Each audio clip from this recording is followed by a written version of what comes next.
अस्सलाम वालेकुम। प्रोग्राम दूरा के साथ मैं हूं असद खान और मेरा साथ देंगे इफ्तिखार शराजी साहब। वज़ीर आज़म पाकिस्तान के खसूसी मुशीर अब्दुल रज़ाक दाऊद साहब का कहना है कि पाकिस्तान के ई कॉमर्स के लिए एक बहुत बड़ा मुस्बत कदम हुकूमत वक्त ने लिया है।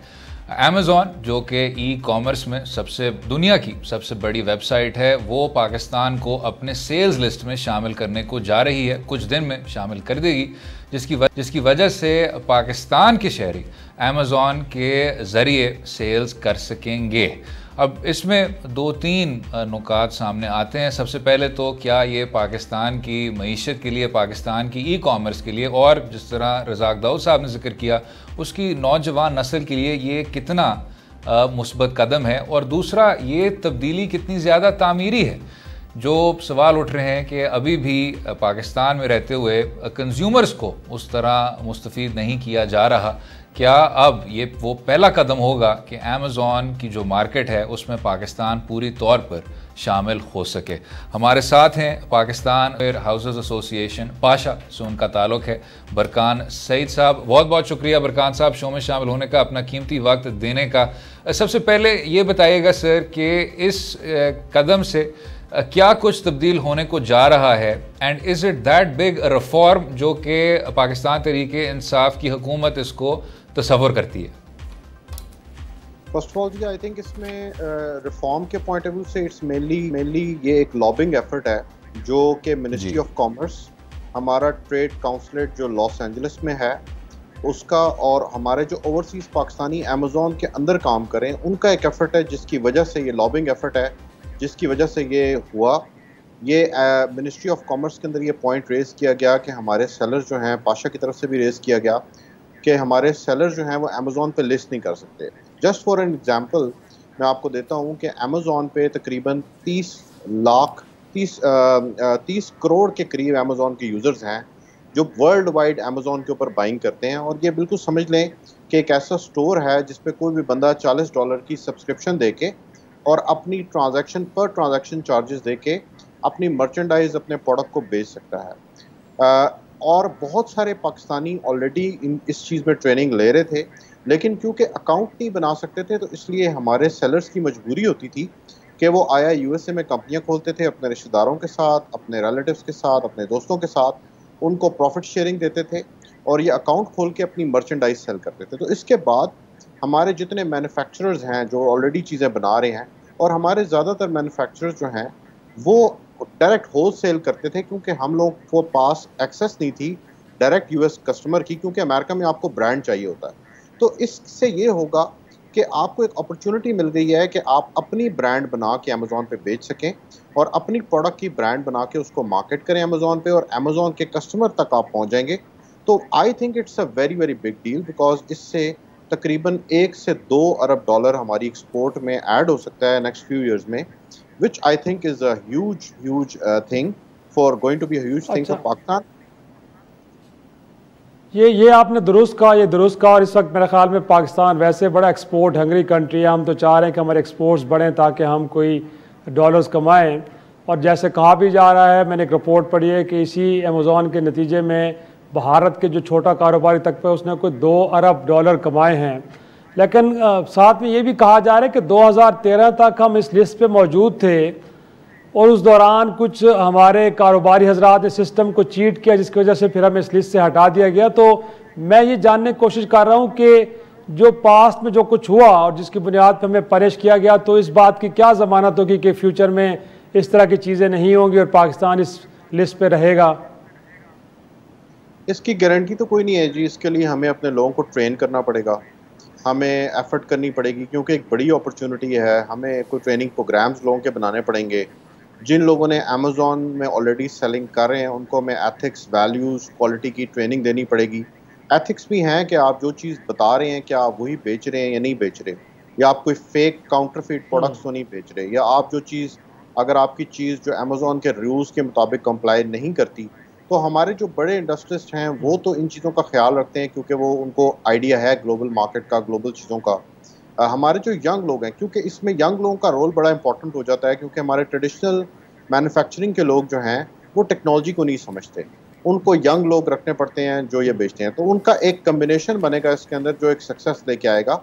लेकिन हमें अपने लोगों की ट्रेनिंग वैसे ही जनरली करनी चाहिए, क्वालिटी के ऊपर, स्टैंडर्ड्स के ऊपर, एथिक्स के ऊपर, मॉरल्स के ऊपर, वैल्यूज़ के ऊपर, जो कि हम एक जनरल सोसाइटी में भी लैक करते हैं। हमारे आम कारोबारी हजरात में भी झूठ बोलने की प्रैक्टिस जो है, हम एक सोसाइटी में बहुत सारी चीज़ें आम हैं। तो हमें उन चीज़ों को ठीक करना पड़ेगा ताकि हम इस प्लेटफॉर्म पे पाकिस्तान का नाम बदनाम ना हो। तो मैं ये जानने की कोशिश करूंगा, एक तो ये बताएगा कि पोटेंशियल किन एरियाज़ में है, गोया कि हमारी वो कौन सी प्रोडक्ट्स हैं जिनकी मांग अमेरिका या दुनिया के बाकी खित्तों में है और अमेज़ॉन के फोरम को यूज़ करके हम उनको एक्सपोर्ट कर सकते हैं। और साथ में इसके साथ एक जुड़ा सवाल और कि हम इसे प्राइस और क्वालिटी के हिसाब से कंपेटेबल बनाने के लिए आपको क्या लगता है कि क्या करना चाहिए? अगेन ये इंडिविजुअल एंड के ऊपर कोई इनिशिएटिव लेने चाहिए, या आपको लगता है कि हुकूमत पाकिस्तान भी इस हवाले से अपना रोल प्ले करेगी, तब जाके हम इस चीज़ को मेक श्योर कर पाएंगे? इसमें जी देखें, अमेज़ॉन पे तो हर किस्म की कैटेगरी है, beauty, housing, house hold products से लेके इलेक्ट्रॉनिक्स से लेके, जो भी आपने पहले अपनी देखना होगा कि आपकी पाकिस्तान की एडवांटेज क्या है। इवन हमारे जो पिंक हिमालयन सॉल्ट है, वो बड़ा महंगा अमेज़ॉन पे बिक रहा होता है। तो हमारे रग्स हैं, हमारी सेरामिक्स हैं, हमारी ये चीज़ें हैं, ये सारी की सारी बिक्री होगी। तो आपको देखना होगा, डेफिनेटली बहुत सारे लोग पाकिस्तान से बेड लिनन अमेज़ॉन पे बहुत ज़्यादा ऑलरेडी एक्सपोर्ट कर रहे हैं। और जिन चीज़ों में आपकी एडवांटेज है, स्पोर्ट्स इक्विपमेंट है, बॉक्सिंग ग्लव्स हैं, साइकिलिंग की इक्विपमेंट है, ये ऑलरेडी पाकिस्तान के ब्रांड्स एग्जिस्ट करते हैं जो अमेज़ॉन, ये ऑलरेडी वो एरियाज़ हैं जिनमें पाकिस्तान एक स्ट्रेंथ है ऑलरेडी पाकिस्तान की क्वालिटी की, और हमारे एक्सपोर्टर्स बहुत ज़्यादा कर रहे हैं। तो वो सब चीज़ें आप डेफिनेटली अमेज़ॉन पे बेच सकते हैं। ओवरऑल एक्सपोर्ट्स के पॉइंट ऑफ व्यू से डेफिनेटली मिनिस्ट्री ऑफ कॉमर्स का जो एक एफर्ट होगा वो इम्पॉर्टेंट है कि हम, और आई थिंक उस पर कर भी रहे हैं, कि हमारे मुल्क में वैल्यू एडिशन करना मुश्किल है, क्योंकि हम एक ग्लोबल सप्लाई चेन का हिस्सा नहीं है। हम एक चीज़, जब पाकिस्तान में इतना आसान नहीं है कि आप कोई चीज़ इंपोर्ट करें ग्लोबली, 10 इक्विपमेंट इंपोर्ट करें, उसको असेंबल करें, वैल्यू एडिशन करें और एक्सपोर्ट कर दें। आपके कस्टम के इतने मुश्किल प्रोसीजर्स हैं कि लोग कहते हैं कि पाकिस्तान से बेहतर है हम चाइना में जाके कर लेते हैं। तो अगेन अमेज़ॉन पे तो हर किस्म की चीज़ बिकती है। ये आपको डिसाइड करना होगा कि आपकी स्ट्रेंथ कहाँ है, और अपने एग्जिस्टिंग एक्सपोर्टर को आप अमेज़ॉन पे ट्रेनिंग दें और उनको इंसेंटिवाइज करें कि वो अपनी मैन्युफैक्चरिंग और उन चीज़ों को बेहतर करें। उनके लिए जो चीज़ें वो बना रहे हैं, उनकी रॉ मटेरियल उनके लिए एक्सपोर्ट करना आसान हो, और फिर उसको एक्सपोर्ट करना आसान हो, ताकि हम एक ग्लोबल सप्लाई चेन का बेहतर इफेक्टिवली हिस्सा बन सकें। बिल्कुल ठीक। बरकान Saeed, Pakistan software houses association, बहुत शुक्रिया शोमिल का अपना कीमती वक्त देने का। जिस तरह बरकान साहब ने बताया, कई अहम इकदाम हैं जो कि अभी भी लेने हैं। जो सफ़र है आगे पाकिस्तान के लिए, उसकी मईशत के लिए, वो बहुत ज़्यादा तवील है। इसी पर वक्फा लेंगे, वक्फे के बाद गुफ्तगू जारी रहेगी। स्टे विद अस।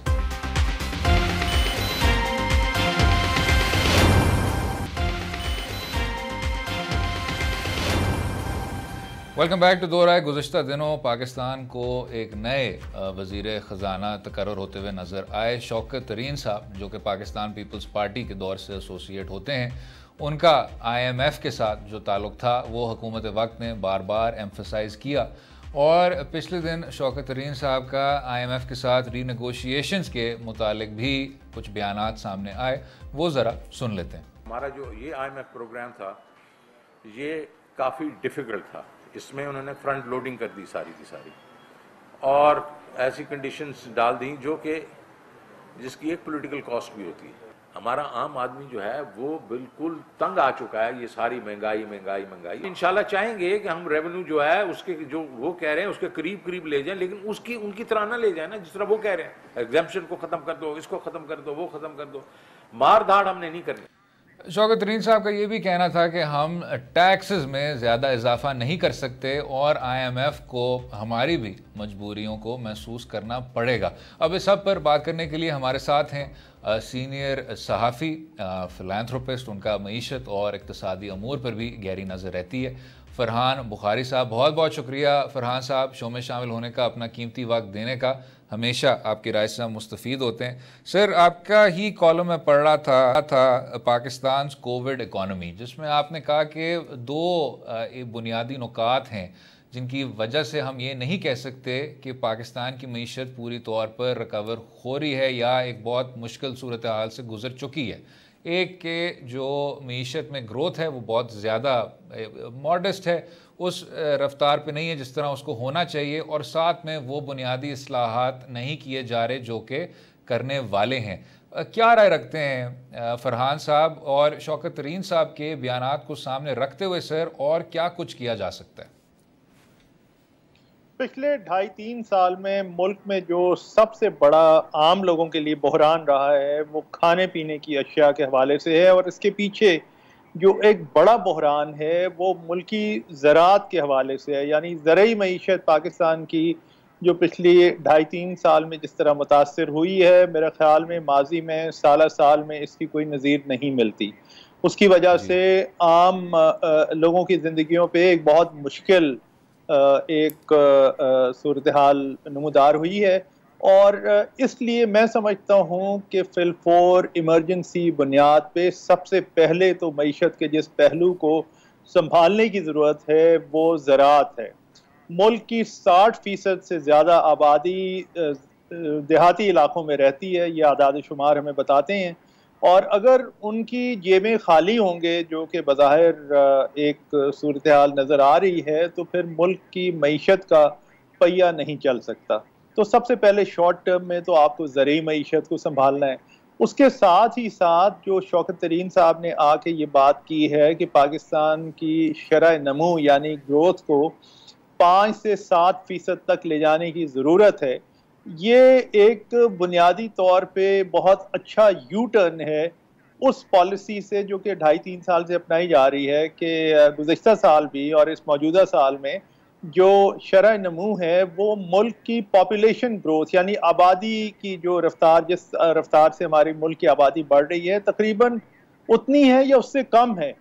ये तो शरह नमू या ग्रोथ के हवाले से कहा जा सकता है कि ये तो नेगेटिव में चला गया है, जिसके असरात आम आदमी की ज़िंदगी पर और माशरे पर बहुत बुरे सामने आए हैं। उसके ऊपर से कोविड हो गया है। कोविड की वजह से माशी मुश्किलात में सारी दुनिया में इजाफा हुआ है। पाकिस्तान कोई एक्सेप्शन नहीं है, पाकिस्तान भी दुनिया का हिस्सा है। लेकिन उसके अलावा जो पाकिस्तान ने खुद अपने साथ किया है, पॉलिसी मेकर्स ने पिछले 2-3 साल में किया है कि जानबूझकर पॉलिसीज़ के नतीजे में शरह नमू यानी इकनॉमिक ग्रोथ को कम किया गया है IMF की कंडीशंस मान के। तो नतीजा इसका फिर आम आदमी के लिए बुरा ही निकला है, और अभी तो वो IMF वाले खुश नहीं हैं, मुतमईन नहीं हैं, वो तो आपसे और कुर्बानियाँ मांग रहे हैं। तो शौकत तरीन साहब ने जो बात की है वो मैं समझता हूँ कि बिल्कुल एक सही सिमत की जानिब ले जाने का उन्होंने इशारा दिया है। क्या वो ऐसा कर सकेंगे या नहीं, ये वक्त ही बताएगा। जी फरहान साहब, यही हम आपसे जानना चाह रहे हैं कि जो उनकी प्रेस कॉन्फ्रेंस पहली थी तो बड़ी ऐसी कि दिल को लगी है। जिस तरह आपने भी कहा कि इस वक्त ज़राअत को फोकस करने की कोशिश होनी चाहिए और उसी पे ज़्यादा तवज्जो देनी चाहिए, लेकिन जिस तरह वो फरमाए कि IMF से जो प्रोग्राम हमने लिए उसके अंदर बड़ी फ्रंट लोडिंग कर दी गई है, तो हफीज़ शेख साहब भी बड़े पुराने मईशत दान हैं, उन्होंने पहले भी वज़ीर ख़जाना के तौर पर रहे हैं, और जिस तरह आप भी फरमा रहे हैं कि जो हमारा शरह नमू है वो भी कहीं 2% उससे भी नीचे रही है उन फैसलों के नतीजे में। तो क्या वजह थी कि ऐसा प्रोग्राम लिया कि जिसके नतीजे में शरह नमू भी बड़ी सुस्त रवि का शिकार रही और फिर उन एरियाज़ को भी फोकस नहीं किया गया? और अब अगर हम ज़राअत की तरफ जाते भी हैं तो लगता है कि पाकिस्तान ये फैसले करने में आज़ाद है और हमारे पास इतनी फिस्कल स्पेस है कि हम इस तरह के अगर फैसले करना चाहें तो उसको इम्प्लीमेंट भी कर पाएंगे। जी शुक्रिया शराजी साहब, ये 2-3 सवालात आपके सवाल में हैं। सबसे पहले तो हफीज़ शेख साहब चाहे उन्होंने पब्लिक सर्विस में या हुकूमतों में वक्त गुजारा हो, लेकिन बुनियादी तौर पे वो इससे पहले वर्ल्ड बैंक में एक लंबी मुद्दत गुजार के आए हैं, तो उनकी जो जहनीत है वो उन बैनुल-अक़वामी माहिरीन मईशत की तरह की है जैसे लोग IMF में काम करते हैं, वर्ल्ड बैंक में काम करते हैं। वो सोच ज़रूरी नहीं कि हमारे मुल्क के आम आदमी के लिए अच्छी हो। यानी शॉर्ट टर्म में उन्होंने आके कुछ एडजस्टमेंट्स की। हमारा जो ख़ास तौर पे करंट अकाउंट खसारा था वो बहुत ज़्यादा एक बुरी हालत में था, 2018 में ख़तरनाक हद तक बढ़ गया था, उसे कम किया गया, ये मैं मानता हूँ एक कामयाबी है, लेकिन उसकी फिर एक कीमत अदा करनी पड़ी है। और वो कीमत ये है कि आम आदमी की ज़िंदगी बहुत बुरी तरह से मुतासर हुई है। रहा सवाल ये कि क्या अब जो IMF की जानिब से जो पाबंदियां लगी हैं, क्या इन्हें हम तब्दील कर सकते हैं अपने हालात के मुताबिक, उन पाबंदियों को कुछ नर्म करवा सकते हैं? इस सवाल का मेरे पास जवाब नहीं है, सवाए इसके कि शौकत तरीन साहब ने जो पब्लिक में कहा है तो कुछ सोच समझ के कहा होगा। मेरे ख्याल में ये पसे पर्दा IMF के साथ जो इस वक्त डायलॉग हो रहा होगा बजट से पहले ख़ास तौर पे, उसमें शौकत तरीन साहब को ये नज़र आ रहा होगा कि किसी हद तक तो वो अपनी बात मनवा सकेंगे, शायद पूरी हद तक ना कर सकें जितना वो चाहते हैं, लेकिन फिर भी कुछ ना कुछ IMF की तरफ से शायद कुछ किसी हद तक कुछ नरमी हो सके। और दूसरा ये भी हमें याद रखना चाहिए कि इस वीकेंड पे वज़ीर आज़म इमरान खान का दौरा सऊदी अरब भी है। अब वो देखते हैं कि वहाँ से वो क्या खबर लेके आते हैं। अगर इस दौरे के नतीजे में कोई माशी इमदाद बहाल होती है सऊदी अरब से, तो हो सकता है कि उसके नतीजे में शौकत तरीन साहब जो मराहत अपने लोगों को देना चाह रहे हैं वो शायद देने में हो सकता है कि उन्हें किसी हद तक कामयाबी हो। यह अभी देखना है कि क्या होता है।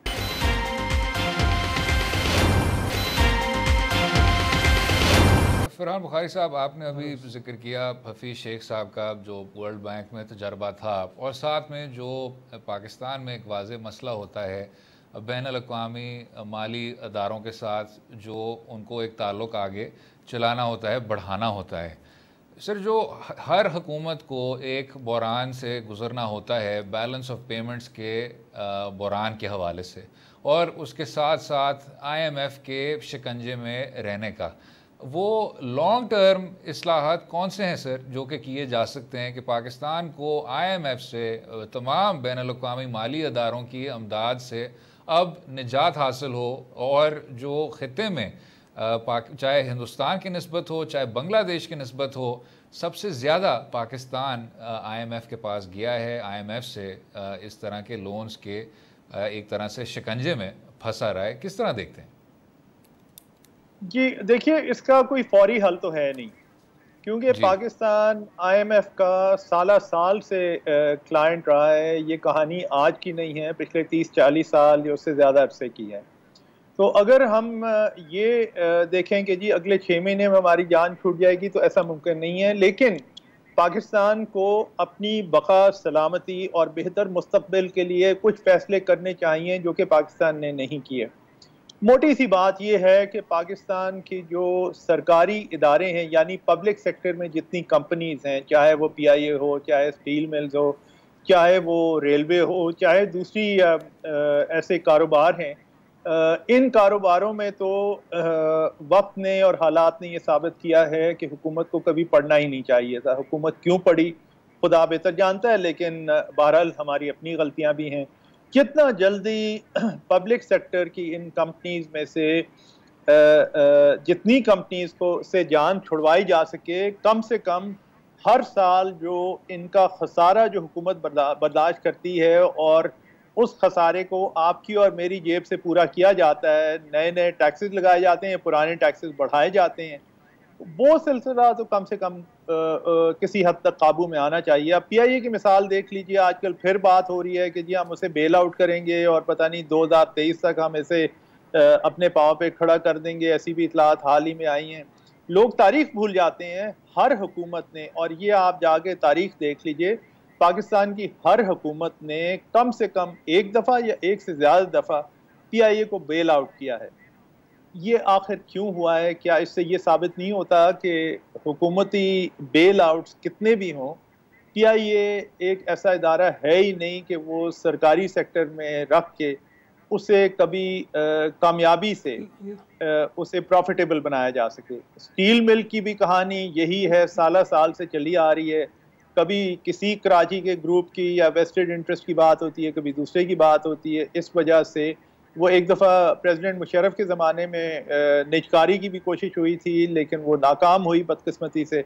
और तब से अब तक देख लीजिए कि हुकूमतों ने कितना पैसा दिया है, अरबों रुपए की रकम बनती है। स्टील मिल को सिर्फ और सिर्फ सरकारी लेकिन फरहान साहब, बड़ी अजीब बात है कि यही पब्लिक सेक्टर के अंदर, गल्फ के अंदर इत्तेहाद एयरलाइन, एमिरेट्स एयरलाइन, इत्तसलात चल रही हैं और बड़े मुनाफे के साथ चल रही है।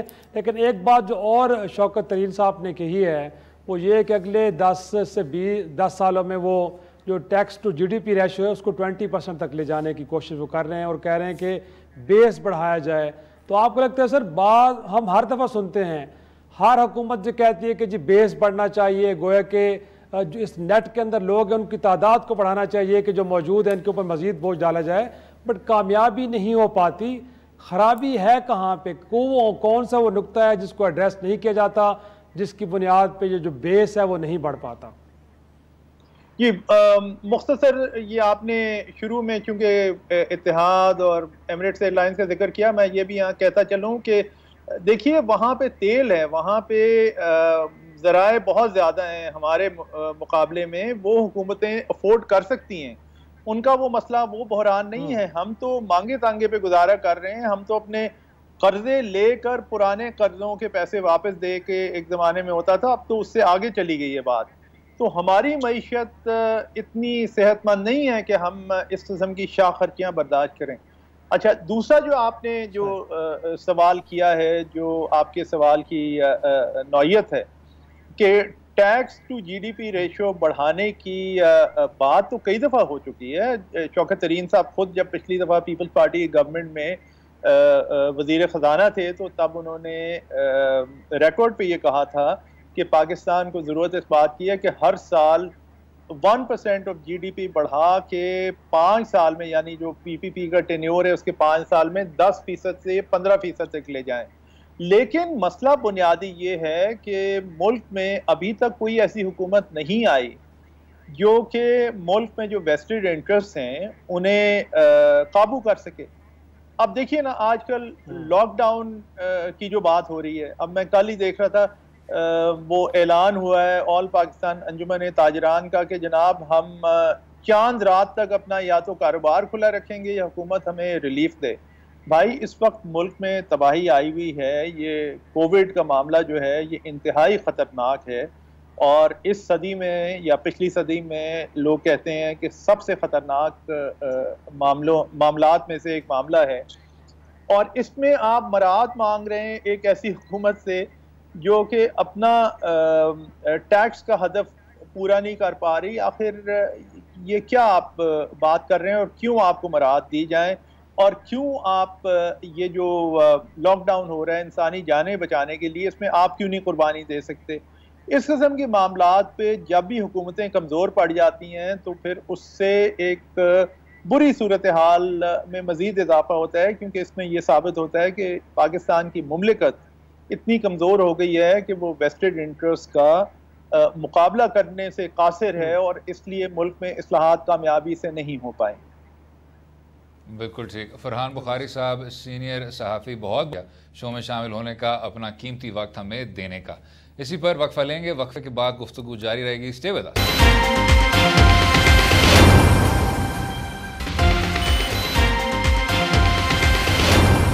वेलकम बैक टू दोहराए। बात करेंगे पाकिस्तान में जो पाकिस्तान की रियासत का जो बहुत देर से एक मौक़िफ़ है अफ़गानिस्तान में इनख़ला के मुतालिक, कि जो भी नेगोशिएशंस होने को जा रही हैं अमरीकी अफवाज, अफ़गान हुकूमत और अफ़गान तालिबान के बीच, वो सिर्फ़ और सिर्फ अफ़गानिस्तान के शहरी उसका मरकज़ बन सकते हैं, उसको लीड कर सकते हैं। लेकिन गुज़िश्ता दिनों पाकिस्तान और अफ़गानिस्तान के बीच बैनुल-अक़वामी सरहदों पर मुख्तलिफ़ किस्म के वाक़यात देखने को मिले, जिसमें दहशतगर्द तंजीमों ने ना सिर्फ हमले किए बल्कि अफवाज पाकिस्तान के अफसरान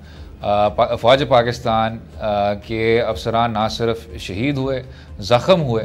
और साथ में ये सवाल एक बार फिर उठता है कि अफ़गानिस्तान जहाँ इस तरह का विड्रॉल होने को जा रहा है वो ख़ित्ते को किस तरह मुतासर करेगा। जनाब शराजी साहब, अभी जो कुछ इशूज़ हुए हैं, मिलिट्री चेक पोस्ट पर भी फायरिंग हुई है, तमाम वाक़यात आपके सामने हैं। जो बुनियादी सवाल उठता है कि जब इनखला होगी तो ख़ित्ते में एक तरह से अदम इस्तेहकाम देखने को मिलेगा। उसको शायद एक और चीज़ के साथ बैलेंस करना होगा कि पिछले 21 साल जिस तरह ये इसी रीजन में, पाकिस्तान में, अफ़गानिस्तान में ना सिर्फ हमने बेतहाशा वायलेंस देखी, तशद्दुद देखा, गैर मुस्तहकम दोनों ममालिक हुए, डिस्टेबलाइज हुए। अब एक तरह से ये मामलात चलें, अगर और तरह की सूरत हाल की तरफ जा रहे हैं, ये ऑक्यूपेशन तो ख़त्म हो जाएगी, जो पिछले 20 साल का सिलसिला है वो ख़त्म होने को जा रहा है। किस तरह देखते हैं?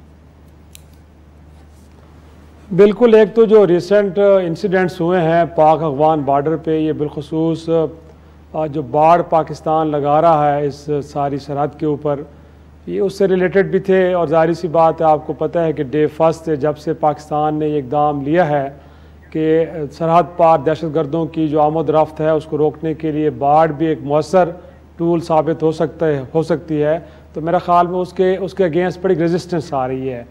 कुछ शुरू में अफ़गानिस्तान हुकूमत की जानिब से भी थी, और जाहिर सी बात है वो दहशतगर्द कि जिनकी सरहद के दोनों तरफ महफूज पनाहगाहें हैं, वो भी नहीं चाहेंगे कि ये बाढ़ लगे।